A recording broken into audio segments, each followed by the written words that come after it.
এই যে এখানে একটা ট্যাঙ্কি, এই ট্যাঙ্কটা দেখে আমি মনে করছি কিন্তু বাথরুম, আসলে এটা অন্য আরেক জায়গার লাইন। আমার প্রথমে মনে হয়েছে যে এটা একটা বাথরুম। দেখেন আসলে গোড়ের যে অবস্থাটা, একটু আসেন ক্যামেরাটা নিয়ে আসেন, দেখেন এখানে একজন মানুষ থাকে, আপনারা দেখেন, ক্যামেরাটা নিয়ে আসেন। এই যে এখানে উনি থাকে, ওনার বাসস্থানটা একটু দেখান, ক্যামেরাটা একটু দেখান এদিকে। এই যে এখানে নিচে আপনার এই খের দেওয়া আছে, এবং এই যে দেখেন এই দিক থেকে একটু দেখান, দেখছেন তো? হ্যাঁ, উপরটা একটু দেখান, দেখছেন? নিচটা একটু দেখেন, এই জায়গাটা একটু দেখেন। এটা কি মানুষ থাকার জায়গা? আসলে দেখেন ওনার এখানে জায়গাটা দেখেন, থাকার অবস্থাটা দেখেন। এই যে এখন বৃষ্টির সময় এই যে অবস্থাটা দেখেন একটু, তাদের আসলে ওনার যে একটা থাকার যে একটা অবস্থা, এটা কিন্তু একদম বাথরুমের যে একটা মাফে যে একটা ঘর করা হয়, এই ঘরটা কিন্তু সেম এইভাবেই আমি দেখতেছি। আপনারা যে কোনো একজন আসলে আসলে দেখতে পাবেন যে এখানের অবস্থা। এইটাও যে উনার একটা এই যে ঘরটা করা হয়েছে, এটা উনার বোনের জায়গায়, উনার কিন্তু জায়গা জমি নেই। উনার কিন্তু উনার বাবার কিন্তু অনেক সম্পত্তি ছিল, আমরা জানতে পারছি, এবং এই যে এই ঘরটিতে এখন উনি আছে। সোনারঘাট উপজেলার ৯ নং রানীগাঁও ইউনিয়নের চাঁদপাড়া নিবাসী আমাদের বাবুল মিয়া। সে আসলে অত্যন্ত অসুস্থ শারীরিকভাবে। আমরা সবাই তাকে চিনি, চুনারঘাটের বিশেষ করে খোয়াই নদীর পূর্ব পাড়ের অনেকেই আমরা চিনি এবং জানি। সে অত্যন্ত নিডি একটা মানুষ। তার একটা সময় তার বাবার যথেষ্ট ঐতিহ্য ছিল। আসলে পৃথিবীতে কে কখন কী অবস্থা হয় তা জানা যায় না। তা আমরা ক্লিন ফাউন্ডেশন চুনারঘাটের উদ্যোগে আমরা আজকে এসেছি তাকে, যে সামনে আপনারা জানেন ঈদুল আজহা আগামী সোমবারে।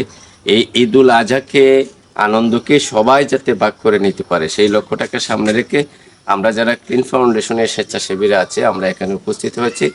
বাবুলকে আমরা রাস্তা থেকে ধরে নিয়ে আসছি, সে অলরেডি সকালেই চলে গিয়েছিল।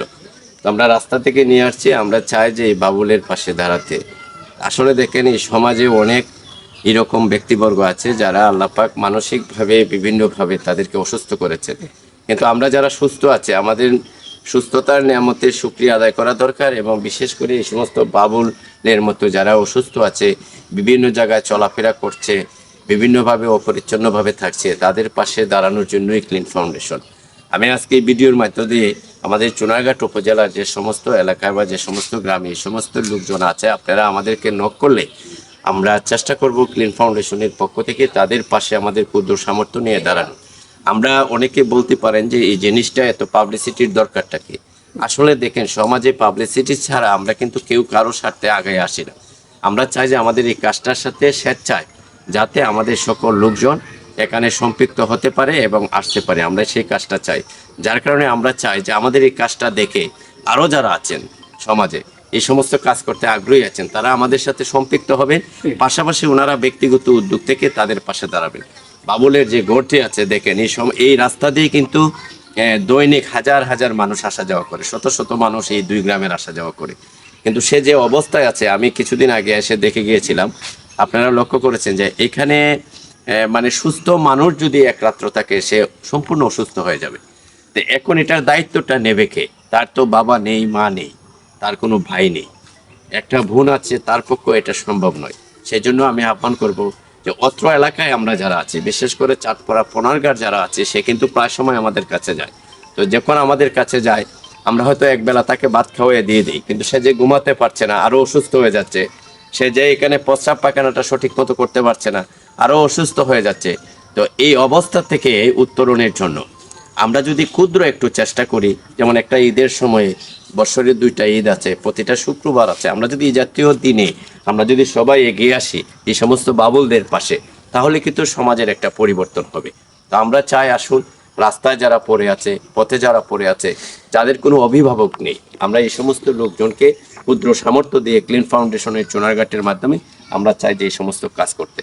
তো আমি ক্লিন ফাউন্ডেশনের সকল স্বেচ্ছাসেবী যারা আজকে আসছেন, আমাদের সাথে যারা যোগ করেছেন, দেশে বিদেশে যারা আছেন, সবাইকে ধন্যবাদ জানাই, অগ্রিম ঈদুল আজহার শুভেচ্ছা জানাই। এবং আমরা আহ্বান করছি যে আসুন, এই চুনারঘাট উপজেলায় যেভাবে এইরকম কোনো লোক যদি থাকে আমাদেরকে ইনফরমেশন দেবেন, আমরা ক্ষুদ্র সামর্থ্য দিয়ে আমরা চেষ্টা করব তাদের পাশে দাঁড়ানোর। সবাই সুস্থ থাকেন। আমরা তাকে আজকে পরিষ্কার পরিচ্ছন্ন করব এবং তাকে আমরা আমাদের ক্ষুদ্র সামর্থ্য দিয়ে আমরা একটু ঈদের সামগ্রী নিয়ে আসছি এবং সামান্য কিছু ফল ফ্রুট নিয়ে আসছি, আমরা তাকে এটা দেব। আমরা এর বেশি করার মতো আমাদের সামর্থ্য নেই।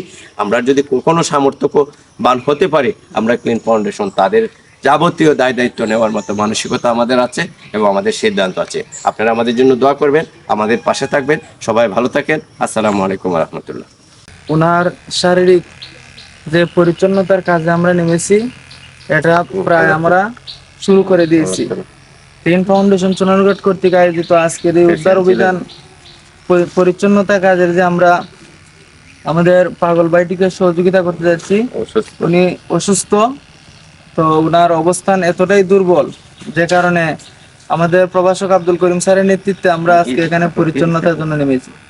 তো দেখতেই পাচ্ছেন ওনার শারীরিক অবকাঠামোটা দেখে অত্যন্ত মায়া লাগছে, অথচ ওনারে যদি পরিপূর্ণরূপে সেবা যত্ন করা হয় এর চেয়ে উন্নত পর্যায়ে ওনাকে নিয়ে যাওয়া যাবে।